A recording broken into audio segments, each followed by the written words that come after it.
Da li Bog postoji?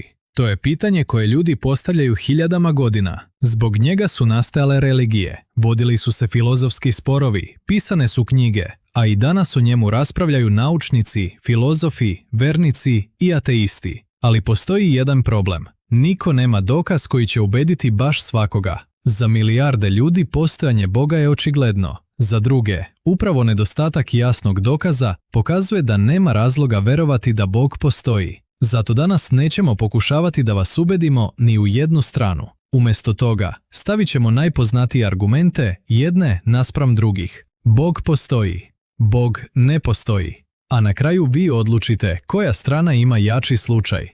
Za. Nešto je moralo da započne sve. Zamisli da se vratiš kroz vreme. Pre nego što si rođen postojali su tvoji roditelji. Pre njih, njihovi roditelji. Pre ljudi postojala je zemlja. Pre zemlje, zvezde. A ako nastavimo dovoljno daleko, stižemo do veoma ranog svemira. I onda dolazi pitanje, zašto uopšte postoji nešto umjesto ničega? Ako svaka stvar koja počne da postoji ima neki uzrok, šta je uzrok samog univerzuma? Jedan od najpoznatijih odgovora jeste da lanac uzroka negde mora da se završi. Mora postojati nešto što samo nije nastalo na isti način. Prvi uzrok svega ostalog. Vernici taj prvi uzrok nazivaju Bogom. Prema ovom argumentu, Bog nije još jedna stvar unutar univerzuma kojoj treba tvorac. On bi bio razlog zbog kojeg univerzum uopšte postoji. Ali protivnici odmah postavljaju pitanje, ako sve mora imati uzrok, ko je onda stvorio Boga? Vernički odgovor glasi da argument ne tvrdi da baš sve mora imati tvorca,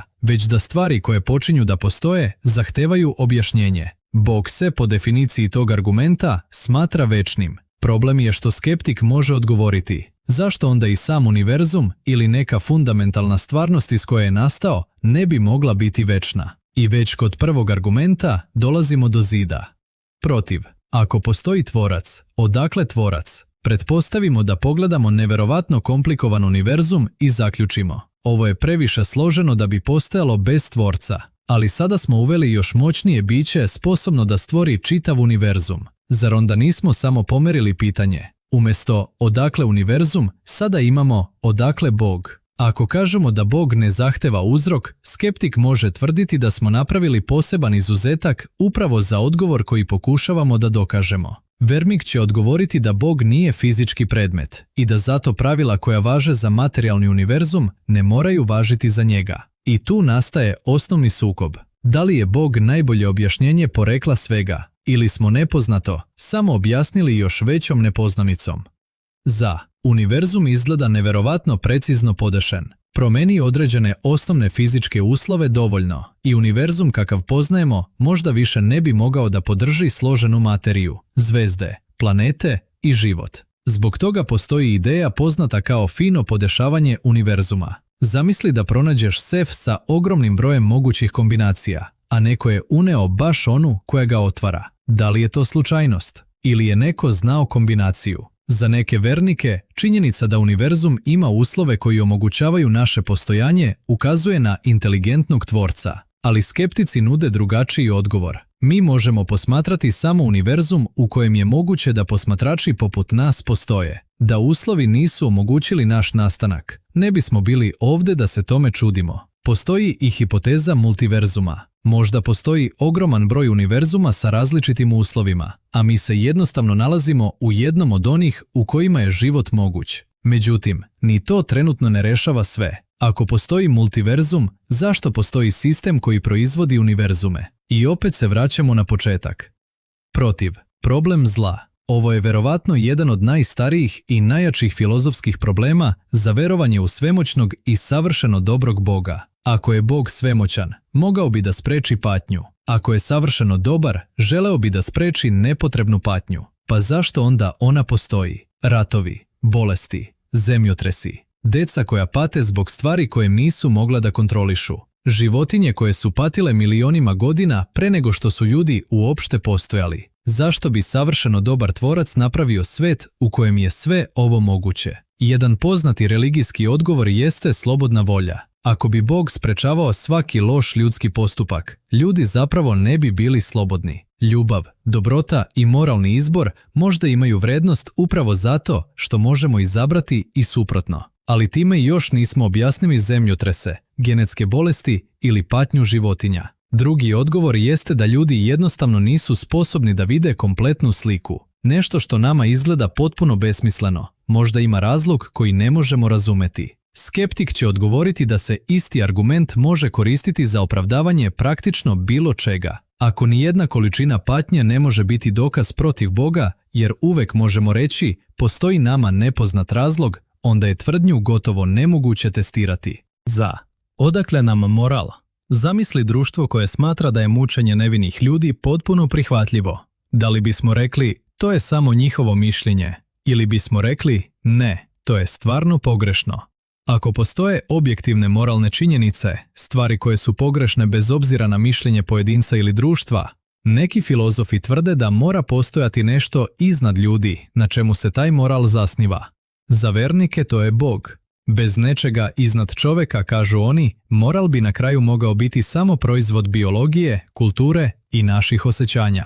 Ali ateista ne mora da kaže da je sve dozvoljeno. Moral se može pokušati objasniti evolucijom, empatijom, razumom i potrebom društvenih bića da sarađuju. Ljudi koji sarađuju imaju veće šanse da prežive od ljudi koji neprestano ubijaju jedni druge. Tako su možda nastali naši snažni moralni instinkti. Ali onda ostaje zanimljivo pitanje. Ako evolucija objašnjava zašto osjećamo da je nešto pogrešno, da li time objašnjava i zašto je ono zaista pogrešno? To nisu nužno ista pitanja. Protiv. Zašto se Bog krije? Ako postoji Bog koji želi da ljudi znaju da postoji, zašto njegovo postojanje nije očiglednije? Zamisli da se sutra na nebu iznad svakog grada pojavi ista poruka.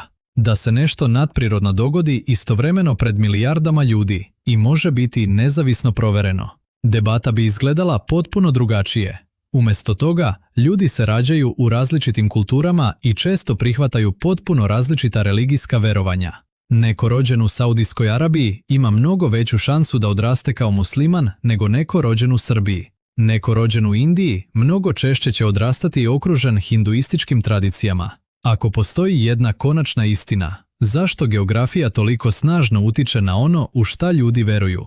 Vernički odgovor može biti da Bog ne želi da prisili ljude da veruju. Možda želi slobodnu potragu i odnos zasnovan na veri, ali skeptik može odgovoriti da znanje da neko postoji ne oduzima slobodu. Ti znaš da drugi ljudi postoje, pa ipak možeš da ih voliš, mrziš ili ignorišeš. Zašto bi onda jasno otkrivanje Boga uništilo slobodnu volju? Za. Religijska iskustva. Milijarde ljudi kroz istoriju tvrdile su da su na neki način doživele nešto božansko. Neki opisuju osjećaj prisustva, drugi tvrde da su im molitve uslišene. Neki govore o vizijama ili iskustvima bliske smrti. Za osobu koja to doživi, iskustvo može biti snažnije od bilo kog filozofskog argumenta. Ako ti se nešto dogodilo direktno, možda ti neće biti važno što druga osoba traži laboratorijski dokaz. Ali postoji veliki problem. Ljudi iz različitih religija imaju snažna iskustva koja tumače na potpuno različite načine. Hrišćanin može iskustvo pripisati Isusu, musliman Allahu, hindus nekom od božanstava svoje tradicije, a osoba bez religijskog uverenja može ga objasniti aktivnošću mozga. Znamo da ljudski mozak može proizvesti izuzetno realistične doživljaje. Zato iskustvo može biti veoma snažan lični razlog za verovanje, ali mnogo slabiji dokaz za nekoga koga nije doživeo. Protiv. Religije se međusobno ne slažu. Na svetu postoje hiljade religijskih tradicija i denominacija. Jedne govore o jednom Bogu, druge o više božanstava. Neke veruju u reinkarnaciju, druge u jedan život nakon kojeg dolazi sud. Neke imaju potpuno drugačiji koncept božanskog. Sve ne mogu istovremeno biti potpuno tačne u svim međusobno suprotnim tvrdnjama. Skeptici zato pitaju, ako je istina objavljena ljudima, zašto postoji toliko različitih verzija? Vernik može odgovoriti da postojanje lažnih ili nepotpunih odgovora ne znači da pravi odgovor ne postoji. Postoje hiljade pogrešnih odgovora na matematički zadatak, ali to ne znači da nema tačnog. Pitanje je samo kako prepoznati koji je tačan. Za. Kako je nastao život i svest? Od nežive materije na kraju su nastala bića koja mogu da gledaju univerzum i pitaju se zašto postoje. Mi nismo samo skup atoma, mi osjećamo, volimo, patimo, sanjamo Imamo subjektivni doživljaj sveta. Kako fizički procesi proizvode svest? Nauka može veoma dobro povezivati određena stanja mozga sa iskustvima, ali priroda svesti i dalje otvara duboka filozofska pitanja. Za neke ljude, svest je znak da stvarnost možda nije samo materija, možda iza nje postoji S druge strane, činjenica da još nemamo potpuno objašnjenje nije dokaz da je odgovor Bog. Pre nekoliko hiljada godina ljudi nisu znali šta izaziva munje. To nije značilo da su munje morale biti nadprirodne. Još ne znamo i Bog je to uradio nisu ista tvrdnja. Protiv, nemamo direktan naučni dokaz. Možemo meriti gravitaciju, možemo posmatrati atome, možemo predvidjeti pomračenje sunca, možemo detektovati planete udaljene svetlosnim godinama, ali nemamo opšte prihvaćen eksperiment koji može jednostavno pokazati evo Boga. Zbog toga skeptici koriste jednostavan princip. Teret dokazivanja je na osobi koja iznosi tvrdnju. Ako neko kaže da u njegovoj kući živi nevidljivo biće koje se nikada ne može detektovati, nije na nama da dokazujemo da ono ne postoji. On treba da pruži razlog zbog kojeg bismo mu verovali. Ateista zato ne mora nužno tvrditi, dokazao sam da Bog ne postoji. Može jednostavno reći, nisam dobio dovoljno dokaza da verujem da postoji. Ali ovdje vernici ukazuju na važnu razliku. Ako bi Bog bio izvan prostora, vremena i materije, da li uopšte treba očekivati da ga pronađemo instrumentima napravljenim za merenje fizičkog sveta? Možda je tražiti Boga teleskopom, isto kao pokušavati da vagom izmeriš ljubav. Skeptik će odgovoriti, ako nešto ni na koji način ne možemo proveriti, kako možemo razlikovati njegovo postojanje od nepostojanja? I tako dolazimo do možda najvažnijeg dela cele debate. Pa, postoji li Bog? Posle 1000 godina rasprave nemamo odgovor koji prihvataju svi. Argument za prvi uzrok postavlja pitanje odakle je došao univerzum. Ali onda se postavlja pitanje zašto prvi uzrok mora biti Bog. Fino podešavanje izgleda neverovatno, ali možda postoje druga prirodna objašnjenja.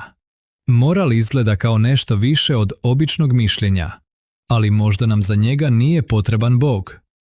Religijska iskustva mogu potpuno promeniti nečiji život, ali različiti ljudi ih tumače na potpuno različite načine. A problem patnje ostaje jedno od najtežih pitanja za ideju savršeno dobrog i svemoćnog Boga. Možda će nauka jednog dana objasniti mnogo više nego danas.